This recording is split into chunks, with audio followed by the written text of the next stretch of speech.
Bismillahirrahmanirrahim. Good morning, everybody. It's a pleasure to meet you again. I think I have met many of you before, so I just wanted to make sure that you have a chance to talk to me a little bit. So I'm not going to make a opening statement. I'll just be open to your questions and then try to respond to your concerns. My colleague here will moderate this meeting.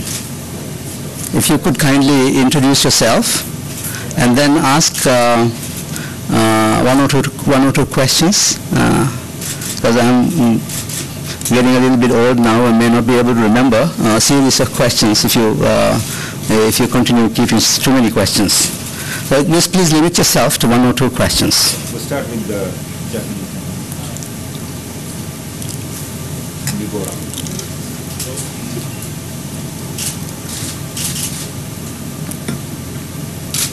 My name is Arai from a Japanese paper, Yomiuri. I understand there is an arrest warrant for Mr. Nasheed. What will you do with it? It's not what I will do with it. It's a police process. I just hope that they will not be too enthusiastic about restraining him, because I really want to. I really want everybody in this country to offer former President Nasheed the respect and the safety that he requires. The government is committed to his personal protection. So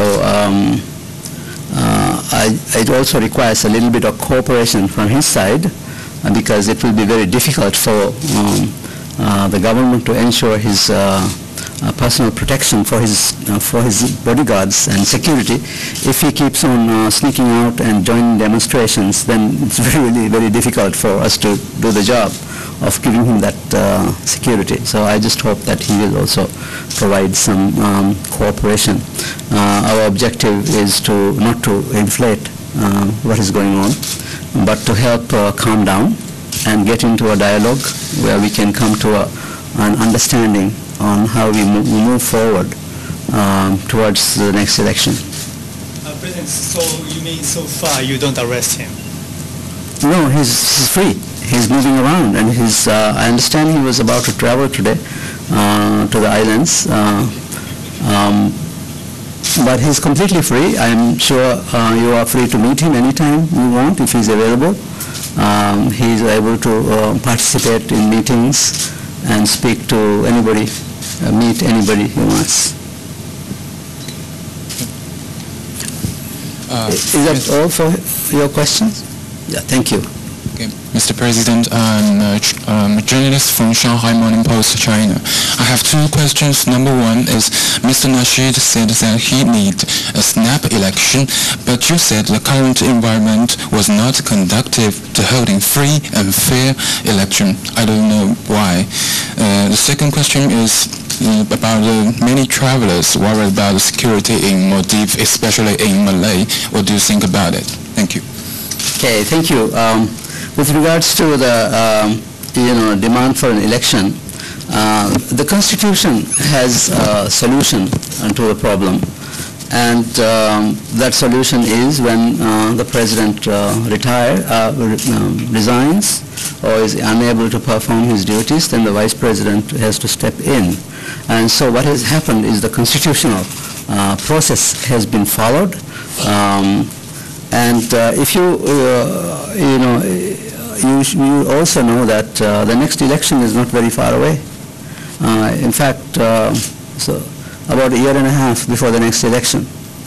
And people have already started announcing their intention to run.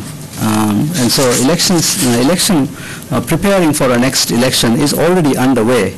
But I don't agree that there is a need to go for a snap election at the moment, and we are not ready for it.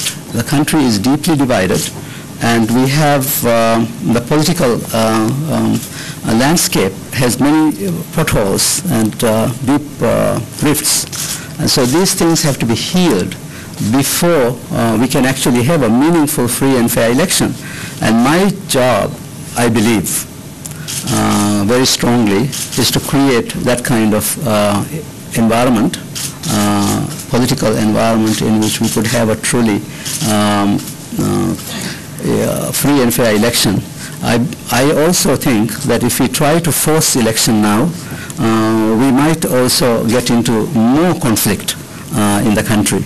And this is not in the interest of anyone. So I will try to be as fair as possible, as impartial as possible, and try to ensure that while we follow the good programs that we have in the government, we also establish some kind of rapport among the various political actors, and then move towards, to stabilize and to consolidate our commitment to constitutional government, to respect of separation of powers, and also, very importantly, to uphold rule of law in the country. We will not do the kinds of things that we have seen in the past 2-3 years, where there have been blatant and criminal violation of rights of people, basic rights of people. So I think it's really it deserves patience and moving forward in a responsible manner. Thank you. Hi, Vikas Bajaj from the New York Times. I'll ask you two questions, but I'll give you a chance to answer the first one. Yesterday we heard from Mr. Nasheed and others that there's been significant amount of violence in Aadu and other far-flung islands in the country. Your police spokesman said that there hasn't been, the situation is calm. Can you sort of give us a status update as to what exactly is happening in Aadu, whether people, the elected council leaders have been arrested or deposed? The mayor has been deposed, which is what Mr. Nasheed said. What is the situation in Aadu and the other islands? Okay. First of all, I would like to call all parties to restrain themselves and not to fuel a currently explosive situation. It is not a responsible form of leadership when you go around calling for violence. This is, I'm adamant about it. I really insist that no political leaders should call for violence in the country.